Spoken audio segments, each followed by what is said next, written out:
கர்த்தருடைய பரிசுத்த நாமத்துக்கு மகிமை உண்டாவதாக. இந்த நாளிலும் கர்த்தருடைய வார்த்தை சொல்கிறது. எபிரேயருக்கு எழுதின நிருபம் 13ஆம் அதிகாரம் 14வது வசனம்.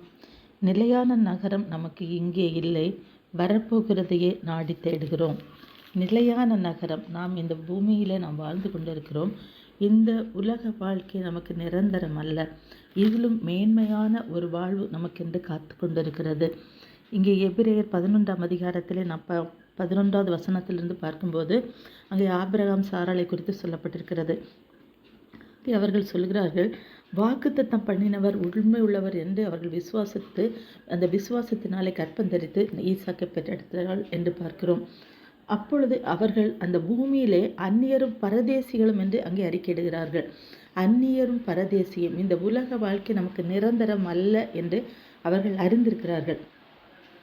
அப்படி இதுதான் நிரந்தரம் என்று நினைத்தார்கள். ஆனால் அவர்கள் விட்டு வந்த சுயதேசத்துக்கு போயிருப்பார்கள். அப்படி போகவில்லை. அங்கே ஆபிரகாம் சொல்லுகிறார், அதையல்ல, அதிலும் மேன்மையான பரம தேசத்தையே விரும்பினார்கள் என்று சொல்லப்பட்டிருக்கிறது. எபிரேயர் 11ஆம் அதிகாரம் 16வது வசனத்திலே அதிலும் மேன்மையான பரமதேசம்.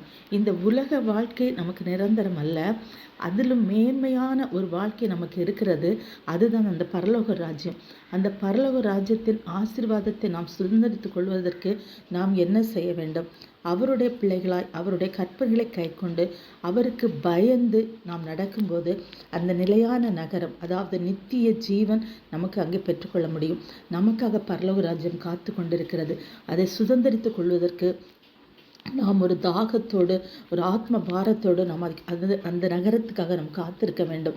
ஒவ்வொரு நாளும் கர்த்தர் நம்மை வழி நடத்துவாராக. ஆமேன்.